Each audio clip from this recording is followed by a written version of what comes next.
Madame, Messieurs, bonjour, très heureux de vous retrouver sur Panafricanist TV, la chaîne de télévision des panafricanistes, c'est votre chaîne de télévision et nous sommes très nombreux d'ailleurs sur les plateformes YouTube, Facebook, Instagram et TikTok et vous nous suivez d'ailleurs tous les jours lorsque nous diffusons. Eh bien, vous n'avez qu'à liker encore nos pages tout de suite et surtout partager au maximum. Bienvenue à cette autre édition de Parole panafricaniste, Panafricanist TV et comme en notre habitude, nous allons nous interroger. Niger, manifestation anti-Barkhane, Bazoum le manipulateur, c'est notre grande interrogation. Niger, manifestation anti-Barkhane, Bazoum le manipulateur. En tout cas, nous nous interrogeons. Ce 18 septembre 2022, une grande manifestation a eu lieu à Niamey, capitale du Niger, pour dénoncer l'État colon terroriste français et son armée française d'occupation. Barkhane apporter son soutien au président de la transition du Mali concernant la plainte déposée à l'ONU contre la France, demande aux forces russes un lien de partenariat militaire et logistique pour lutter contre la déstabilisation. Sur des pancartes, nous pouvions lire la France finance et parraine le terrorisme au Sahel, France dégage ou encore la France est nazie. À l'appel du mouvement M62 qui rassemble des organisations de la société civile nigérienne, pacifique et engagée pour la dignité de la souveraineté du peuple nigérien, plusieurs centaines de milliers de personnes ont manifesté pacifiquement le dimanche 18 septembre 2022 dans les rues de la capitale nigérienne Niamey pour protester notamment contre la force d'occupation française Barkhane. Au cri de Barkhane dehors, à bas la France, vive Poutine et la Russie, les manifestants ont sillonné quelques rues de la capitale avant de tenir un meeting devant le siège de l'Assemblée nationale nigérienne. Une première mobilisation réussie pour des organisateurs alors que jusque-là, les manifestations de rue sont interdites à Niamey depuis 2018 officiellement à cause de l'insécurité. C'est ce qu'on nous dit d'ailleurs. Eh bien, mais qui crée l'insécurité si ce n'est la France? Certains manifestants arboraient des drapeaux de la Russie et brandissaient des pancartes hostiles à la France et à Barkhane. Dégage l'armée française criminelle ou l'armée coloniale Barkhane doit partir. Pouvait-on lire sur certaines pancartes dans cette manifestation autorisée par les autorités municipales de Niamey?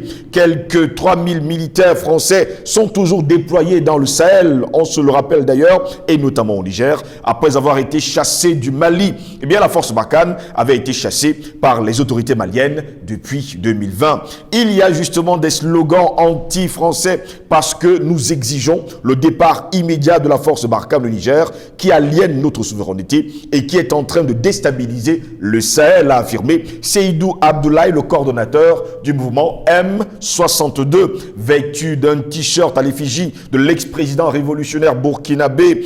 Eh bien, Thomas Isidore Sankara, il a accusé l'ancienne puissance coloniale d'un soutien actif aux djihadistes qui ont répandu le terrorisme à partir du Mali voisin, du Niger et du Burkina Faso. Le mois dernier, le gouvernement malien avait accusé d'ailleurs la France de soutenir les groupes terroristes. Voilà pourquoi ce matin encore nous nous interrogeons. Niger, manifestation anti-Barkhane, Bazoum le manipulateur, car jusque-là, on nous fait savoir qu'il a accepté justement cette marche et bien sûr cette mobilisation de la société civile nigérienne, mais tout ceci parce qu'il voulait éviter une guerre civile et surtout d'être éjecté de son siège.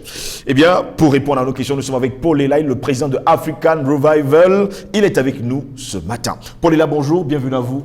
Bonjour Steve, un plaisir renouvelé de te retrouver, toi et tes millions de téléspectateurs, toujours un peu plus nombreux, pour essayer comme ça de décrypter avec notre modeste contribution les faits d'actualité et notamment cette fois-ci tu m'emmènes au Niger.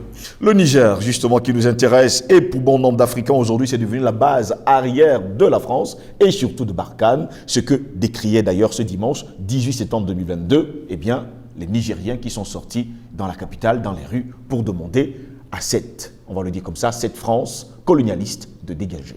C'est un très très bon signe Steve que les Nigériens se lèvent et qu'il dénonce cette manipulation française en Afrique dite de l'Ouest, enfin en Afrique dite francophone de l'Ouest, et tout simplement parce que le Niger est l'une des plus grosses victimes justement de la France-Afrique dans cette région-là. Et même, je dirais, l'une des plus grosses victimes dans toutes les régions dites francophones. Tout simplement à cause d'une chose, de l'uranium. L'uranium du Niger est la source inépuisable dont la France s'arroge et qui fait de la France ce que la France est aujourd'hui. Je vous rappelle, s'il en était encore besoin, parce que c'est su, c'est connu, que la France est l'un des pays qui connaît la plus grosse couverture en électricité au monde, l'un des, je pense, le 3e ou le 4e, et du fait justement du nucléaire. Oui. Parce que l'essentiel de l'électricité produite en France provient du nucléaire, et ce nucléaire-là provient essentiellement de l'uranium du Niger, que la société ex-Areva, actuelle Orano, exploite et représente l'une des plus puissantes au monde dans ce domaine-là, avec justement plus de 60% d'exploitation d'uranium qui provient exclusivement du Niger. Et quand on sait que parallèlement, le Niger vit dans une situation de précarité, en tout cas les populations pour l'essentiel sont dans une situation de précarité avancée, avec un taux de couverture en électricité qui n'atteint pas les 30%. Et donc vous avez ce paradoxe-là incroyable, à savoir le pays qui regorge de toutes les ressources, en tout cas dans le domaine de l'uranium, pour ce qui concerne l'uranium, l'un des pays les plus riches en uranium au monde, et qui a une très faible couverture énergétique et qui fait partie des pays les plus pauvres au monde, pendant que le pays, donc la France, le néocolonisateur, qui exploite cet uranium-là pour assurer la vie de ses citoyens, de sa population, avec une bonne couverture en électricité, elle ne produit pas, n'a pas une seule once d'uranium dans son sous-sol, mais se retrouve à bénéficier entièrement de ce pays-là qui est paupérisé, dont les populations sont paupérisées au fil du temps. Vous voyez bien ce paradoxe-là. Donc, quand je dis ça, alors je rappelle que cette information est salutaire, à savoir que les populations nigériennes se lèvent pour dénoncer justement les abus de la France, Barkhane entre autres, mais en réalité, quand on parle de Barkhane dans le Sahel, quand on parle de Serval, quand on parle de Takuba, toutes ces forces-là, quand on parle des MONUSCO, des MINUSMA et tout le reste, la réalité, c'est que le prétexte mis en avant, c'est la sécurisation du territoire. Mais évidemment que c'est archi faux, puisqu'on n'a jamais vu le moindre début de sécurisation des territoires que la France ou les pays occidentaux, à travers l'ONU et ses missions militaires, ont apporté en termes de sécurisation. Ça n'existe juste pas. La présence de ces forces militaires correspond à des forces d'occupation, pas de libération, encore moins de sécurisation, tout simplement pour permettre le pillage à ciel ouvert des multinationales occidentales. Aussi simple que ça. Parce que quand vous avez une armée étrangère sur votre sol, ce n'est jamais pour l'intérêt du pays qui reçoit cette armée. C'est pour dans l'intérêt du pays qui a l'armée en question, parce que justement cette armée crée des no man's land où elle seule et ses mandants du pays dont cette armée dépend peuvent profiter et explorer les surfaces qui sont supposées être protégées par ces armées. Donc, Barkhane n'est qu'un paravent. Demander le départ de Barkhane par les Nigériens est un très bon signe parce que, comme je l'ai dit, le Niger est l'une des principales victimes du système mafieux de la France-Afrique qui sévit encore, notamment au Sahel, en Afrique. Et demander le départ de Barkhane, en réalité, cache derrière l'essentiel de ce que réclament ces populations, à savoir le bien-être, une vie décente, et qui signifie en réalité la fin du pillage par les multinationales occidentales protégées justement par Barkhane, pour le cas du Niger et du Sahel en général. Donc c'est une très très bonne chose d'entendre que l'éveil des consciences continue de faire son chemin et que cet éveil-là arrive au Niger à un moment où, plus que jamais, la France est appelée à plier bagage. Jusque-là, Barkhane a été chassé du côté du Mali, ils ont rebroussé chemin du côté du Niger.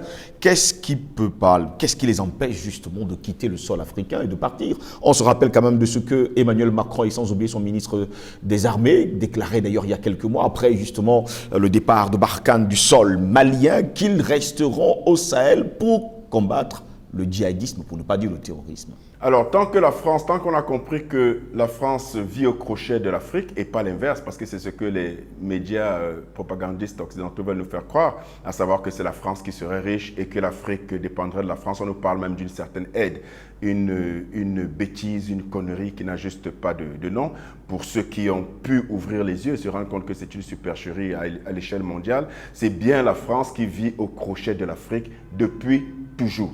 Alors ça, vraiment, c'est un préalable sans lequel on ne peut même pas continuer à discuter si on ne le pose pas sur la table. Oui. Quand on a dit ça, on comprend bien que la France, qui est la seule colonie qui a conservé, le seul colonisateur, pardon, qui a conservé toutes ces colonies, l'essentiel de ces colonies, dans le même schéma que depuis la période de l'esclavage jusqu'à la colonisation, ne s'est pas inventé un autre modèle, n'a pas pu s'inventer un autre modèle que celui de la dépendance systématique et systémique à ces anciennes colonies, qui restent encore des néocolonies aujourd'hui.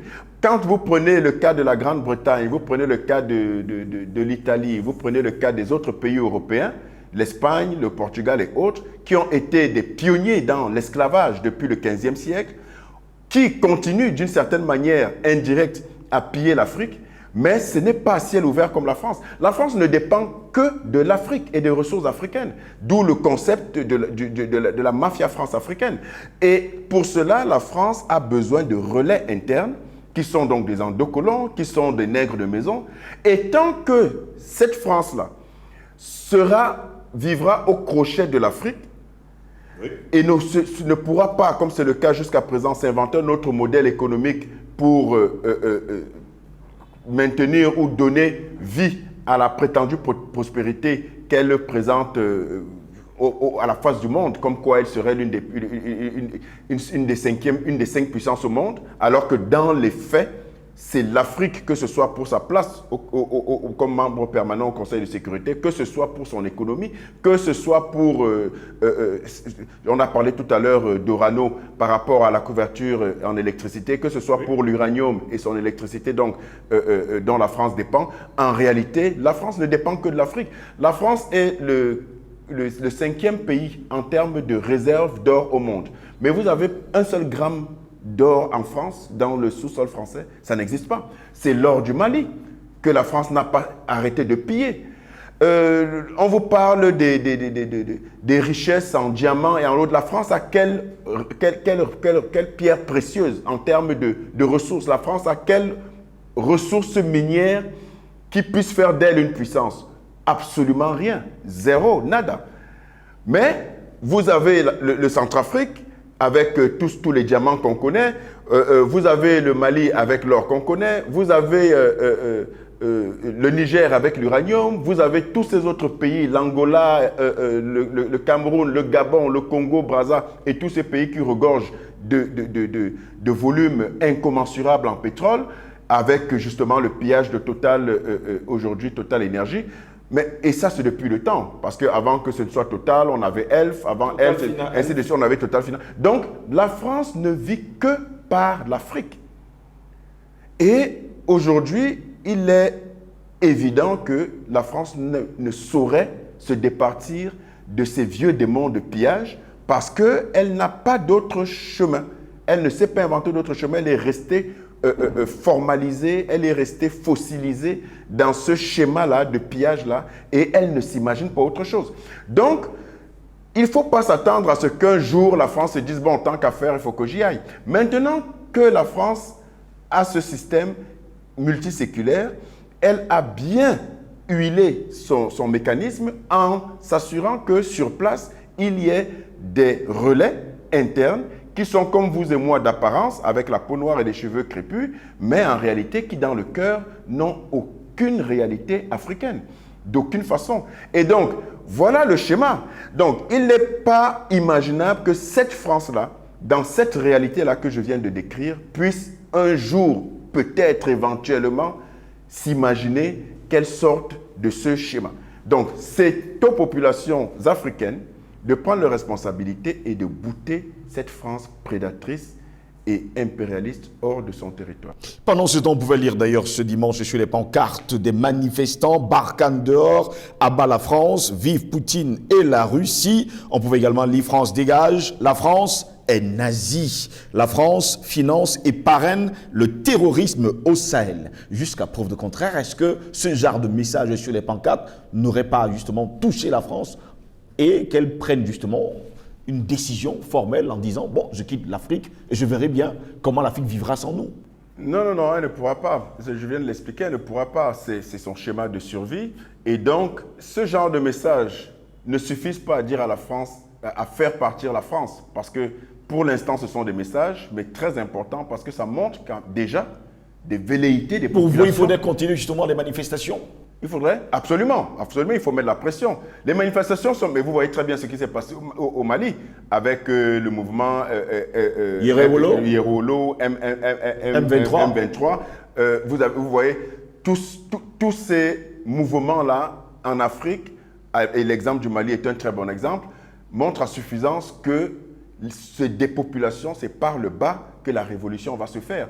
Et ces messages sur les pancartes, en réalité, ce n'est pas suffisant pour dire à la France de partir, mais c'est les signes patents d'une détermination des populations qui ne va pas faiblir. C'est une certitude. Et c'est très bien que ça commence comme ça. Parce que ces messages que vous voyez sur les pancartes, la France nazie, la France dehors, la France finance le terrorisme, ainsi de suite, que la France démente ou pas, ce n'est pas ça qui est important. Ce qui est important, c'est le sentiment de la réalité de terrain que les populations expriment. C'est ça qui est important parce que c'est elles qui subissent et qui payent le plus lourd tribut justement de ce pillage à ciel ouvert de la France depuis beaucoup trop longtemps.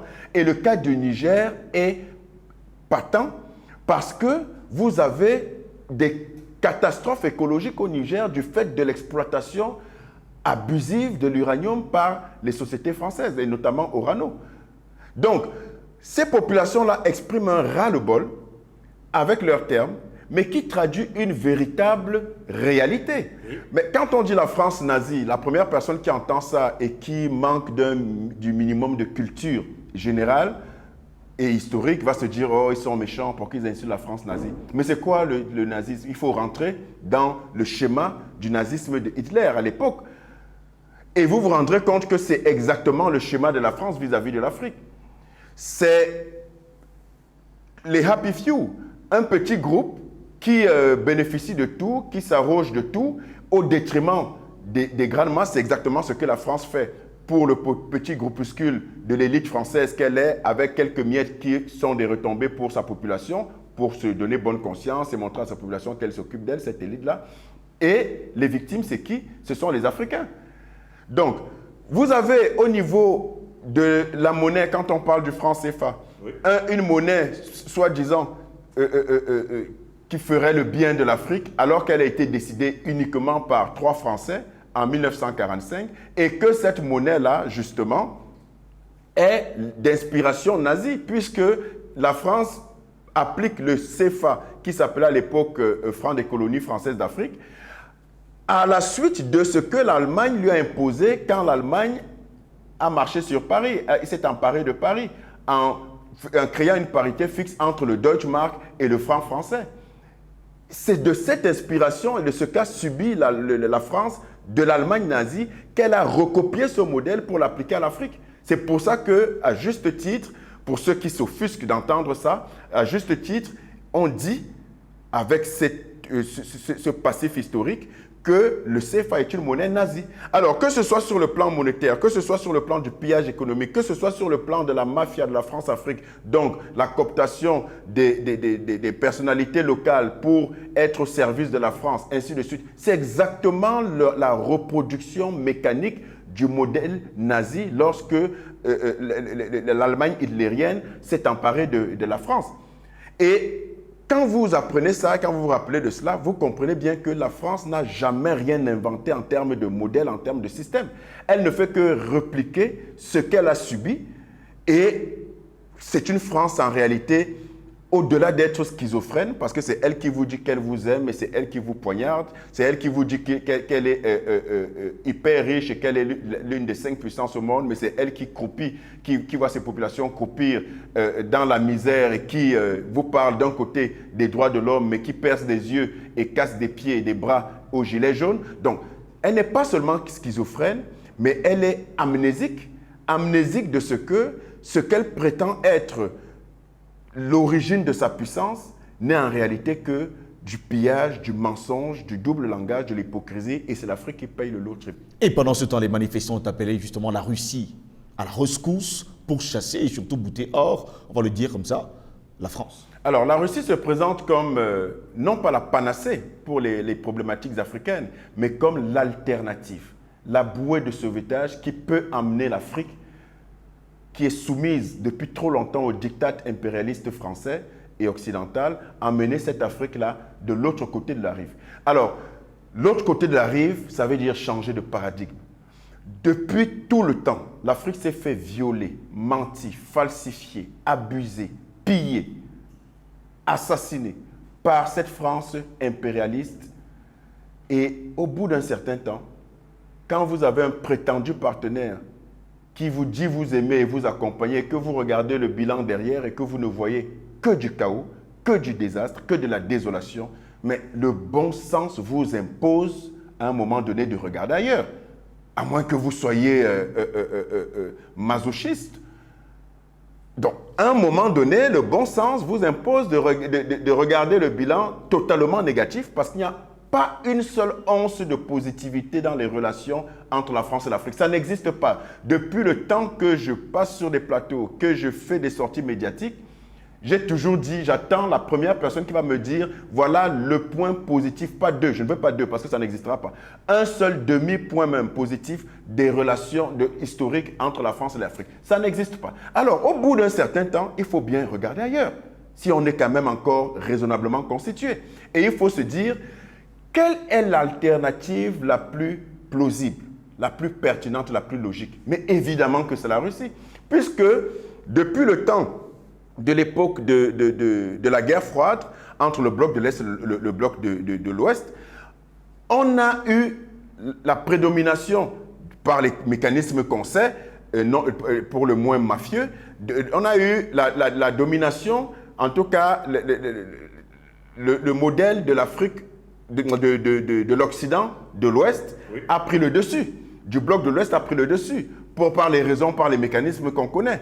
Et donc, au bout d'un certain temps, on a eu un monde bipolaire.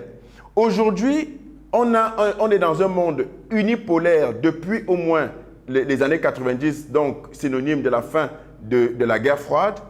Et on a vu les conséquences entre 90 et ce jour. Il n'y a jamais eu autant de guerres, de pillages, d'assassinats entre 90 jusqu'à nos jours parce que justement les États-Unis, donc le bloc occidental, se retrouvaient seuls maîtres à bord du bateau monde. Ce n'est que le chaos parce qu'ils n'ont pas de contrepoids. Et aujourd'hui, que la Russie se réveille avec le très très valeureux Vladimir Poutine, n'en déplaise à la propagande française qui va dire qu'il nous paye, il paye les gens pour... Comme si on n'était pas suffisamment constitué, aussi bien mentalement qu'intellectuellement, pour nous-mêmes savoir ce qui est bien pour nous. Il faudrait que la Russie vienne nous dire à nous, Africains, que non, la France n'est pas bien, je vous paye. En tout cas, pour l'instant, je n'ai pas encore vu un seul rouble russe, un seul rouble, mais écoutez, vous pensez vraiment que si les Russes proposent de soutenir les révolutions en Afrique, vous pensez qu'il y a une matière à réfléchir? Et la Russie l'a déjà fait, elle est coutumière du fait. Elle l'a déjà fait pendant les guerres d'indépendance. La Russie a soutenu les pays. La Russie a soutenu les pays contre le diktat occidental. La Russie l'a toujours fait, pas que les pays africains. Cuba, ainsi de suite. La Russie a toujours été du côté des opprimés. Et ce n'est pas pour dire que la Russie, c'est le grand saint, c'est la panacée qui va venir sauver l'Afrique. Ce n'est pas ça. Il s'agit de faire un choix en l'état actuel des choses, mon cher Steve. C'est de ça qu'il s'agit, de faire un choix en l'état actuel. L'état actuel des choses, c'est quoi? C'est que militairement, le seul contrepoids que vous avez à la puissance occidentale américaine, c'est la Russie. Économiquement, le seul contrepoids que vous avez face à la puissance occidentale, c'est le bloc de l'Est et les BRICS. Donc, à un moment donné, quand on s'est laissé piller, spolier, mentir et falsifier pendant toute une vie, on est tenu, ce n'est même pas seulement le bon sens, c'est une obligation, c'est une urgence.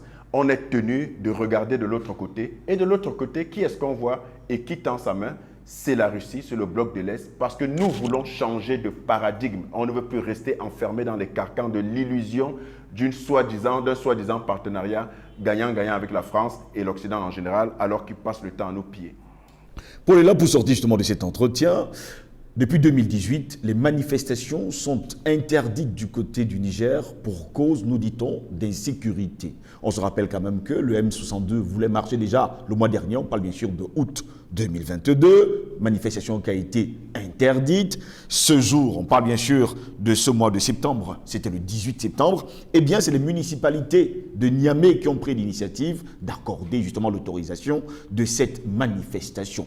Pour d'autres, d'après les informations que nous avons eues tard dans la nuit, jusqu'à preuve de contraire, Bazoum évite justement le chaos, il évite entièrement et totalement une guerre civile, car lui-même sait qu'il est en danger et que les populations veulent son départ. Il est obligé de souffler le chaud et le froid parce qu'il est quand même dans une région où il a vu ce qui est en train de se passer au Mali, avec lequel Mali il a une frontière. Il est en train de voir ce qui s'est passé au Burkina Faso, même si les dénouements au Burkina Faso sont encore un peu flous, mais en tout cas, ce sont les populations qui ont bien fait tomber Blaise Compaoré. Il a vu ce qui s'est passé en Guinée-Conakry et, écoutez, il est évident, il voit ce qui est en train de se passer au Sénégal avec l'opiniâtreté de l'opposition menée notamment par le jeune et valeureux Ousmane Sonko. Donc, il voit ce qui se passe en Afrique, oui, à ses frontières, il voit ce qui se passe dans le monde, il voit l'éveil des consciences qui demande avec insistance et persistance le départ des forces d'occupation françaises, en l'occurrence Barkhane dans le Sahel, et il voit ce qui se passe dans son pays. Et donc, il est obligé de voir que l'éveil des consciences qui ne peut plus s'arrêter, tel qu'il a été lancé, est en train d'embraser son pays, fort heureusement, et que ces populations ne sont plus dupes du tout, et qu'elles ont compris et qu'elles vont continuer à comprendre le jeu trouble de la France qu'elle fait avec les autorités nigériennes. Et donc, il est mal, parce que s'il y va brutalement, il sait ce qui s'est passé avec ses voisins, et je vous assure que c'est contagieux, et on espère que ça le sera encore plus vite. Et s'il y va un peu trop de main morte, la France va lui taper sur les doigts. Parce que je vous rappelle quand même que ce n'est pas celui qui vomit la France comme on l'aurait espéré. C'est quelqu'un qui essaye de jouer les équilibristes, mais qui en réalité, c'est un équilibre déséquilibré plus à l'avantage de la France qu'à celui de ses populations. Oui. Donc, M. Bazoum est en mauvaise posture. Est-ce un manipulateur?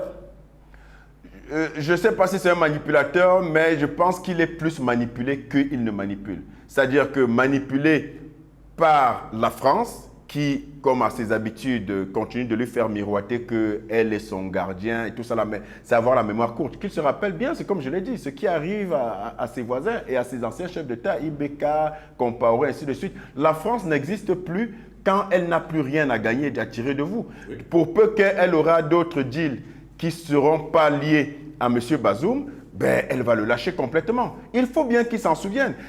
Nous, on n'a rien contre nos chefs d'État, quand bien même ils ne prennent pas fait et cause pour leur peuple. Quand je dis on n'a rien contre eux, c'est que eux, ils restent nos frères, ils restent de notre pays, même si bon nombre d'entre eux sont des vendus. Mais on a toujours espoir, et c'est normal, parce que c'est ça l'esprit africain. On a toujours espoir que l'enfant prodigue rentrera à la maison. Et là, à l'occurrence, ce sont nos parents qui sont nos dirigeants, qu'on ne peut pas jeter comme ça. On les critique. Pour vous, il devrait s'appuyer aujourd'hui sur sa population pour sortir de cet entretien? Absolument. Tout président, tout chef d'État, que ce soit d'Afrique ou d'ailleurs, mais je parle de l'Afrique parce que le contexte politique et géostratégique de l'Afrique est spécifique, doit s'appuyer sur ces populations et arrêter justement de se laisser miroiter quelques avantages que ce soit venant de la France, parce que la France, à tout moment, vous lâche. Il y a des exemples à profusion. Et donc, M. Bazoum doit, parce qu'en dernier recours, on se souvient toujours que ça reste, même ces chefs d'État-là qui prennent fait et cause pour la France au détriment de leur peuple, ils restent d'abord des nôtres. Et on ne peut pas arrêter d'espérer, de souhaiter, parce qu'on l'a vu dans d'autres cas. La manifestation a quand même été encadrée hier. Qu'il y ait des revirements, c'est-à-dire qu'ils retournent leur veste au profit justement de leur population. Oui, si la manifestation est encadrée, c'est encore mieux. C'est peut-être un signe. Donc moi, je reste confiant.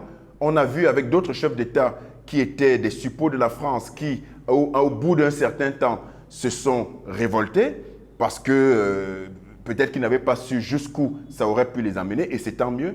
Et il ne faut pas perdre espoir. C'est de notre devoir, nous, les populations, de ne pas jeter le bébé avec l'eau du bain, donc de critiquer nos chefs d'État dans le sens constructif, de leur dire ce qu'on attend d'eux, et non pas de les renier, parce que, en fait, nous avons pour mission de les ramener sur le droit chemin. Merci à vous, Paul, d'avoir été des nôtres. Un plaisir renouvelé.